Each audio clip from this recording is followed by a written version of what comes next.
اب ایران پر بھی حملہ ہوگا تو اس کے بعد اسرائیل تفتان پر آپ کے سرحد پہ کھڑا ہو جائے گا۔ اگر یہ اسرائیل لبنان سے ہوتا ہوا، شام سے ہوتا ہوا، کبھی سوچا ہے ہم نے، کبھی اس ایوان نے سوچا ہے کہ یہ پیش رفت کہاں ہو رہی ہے؟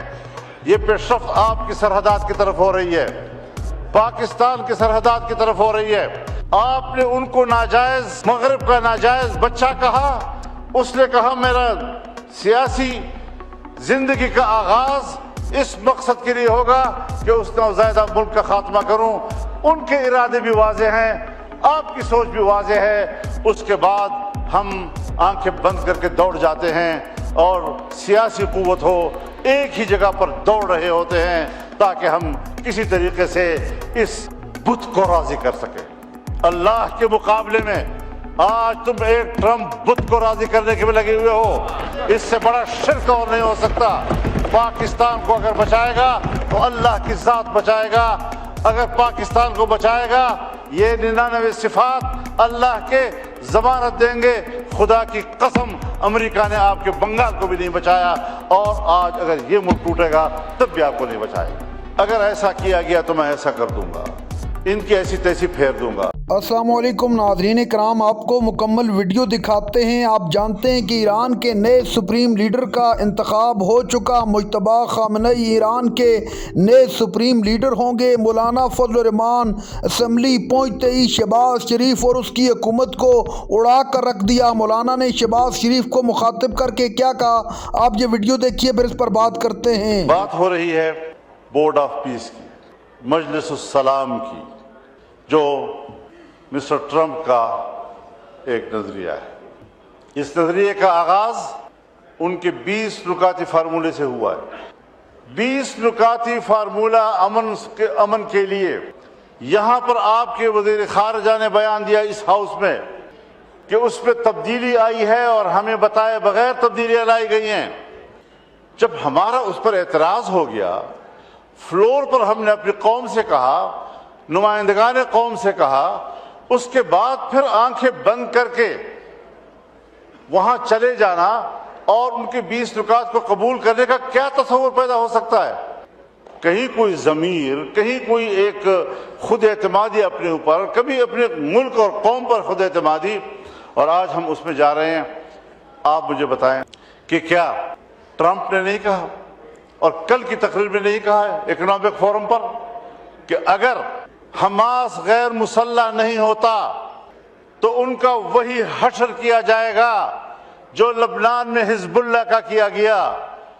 تو لبنان میں حزب اللہ پر حملہ اسرائیل نے کیا تھا، یعنی وہ فلسطینیوں کی قوت مزاحمت کو تو ختم کرنا چاہتا ہے اور اسرائیل کی قوت جارحیت کو تقویت دے رہا ہے۔ اور آج تک جتنے معاہدات ہوئے ہیں ان تمام معاہدات کی تاریخ پڑھ لیں، اس میں انہوں نے فلسطین کو سکیڑا ہے اور اسرائیل کو سپیس دیا ہے، مسلسل سپیس دیا ہے اس کو۔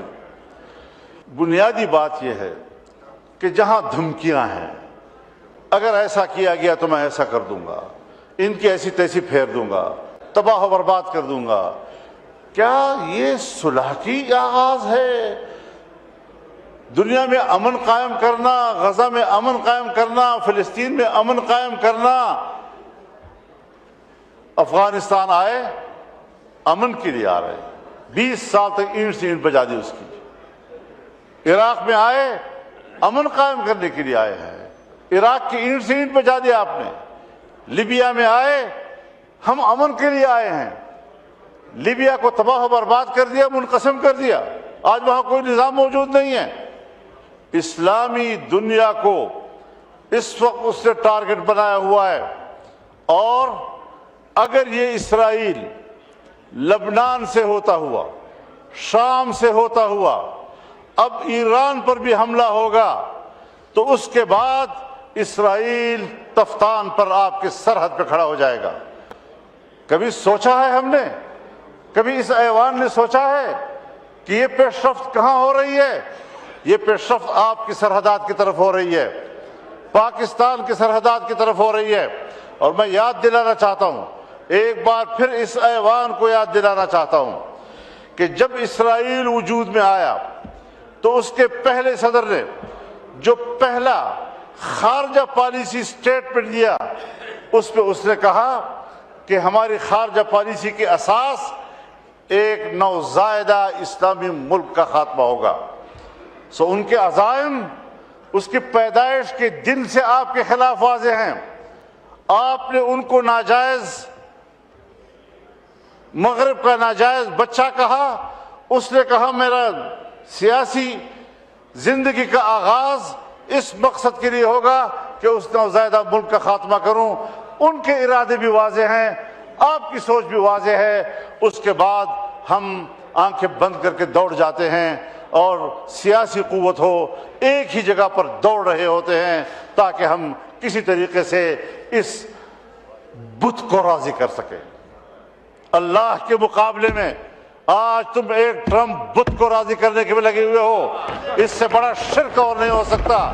پاکستان کو اگر بچائے گا تو اللہ کی ذات بچائے گا۔ اگر پاکستان کو بچائے گا یہ 99 صفات اللہ کے ضمانت دیں گے۔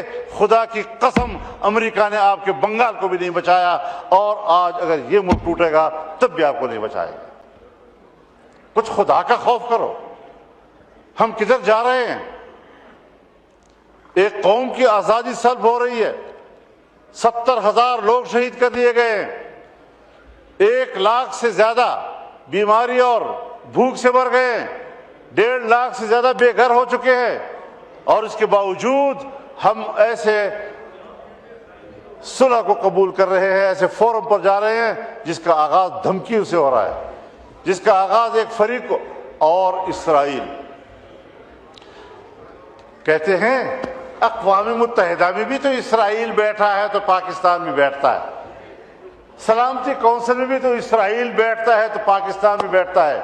اگر یہ دلیل ہے آپ کی تو پھر آپ مجھے بتائیں کہ 1948 سے لے کر آج تک آپ کے پاسپورٹ پر کیوں لکھا ہوا ہے کہ سارے ویزے لگ سکتے ہیں سوائے اسرائیل کے؟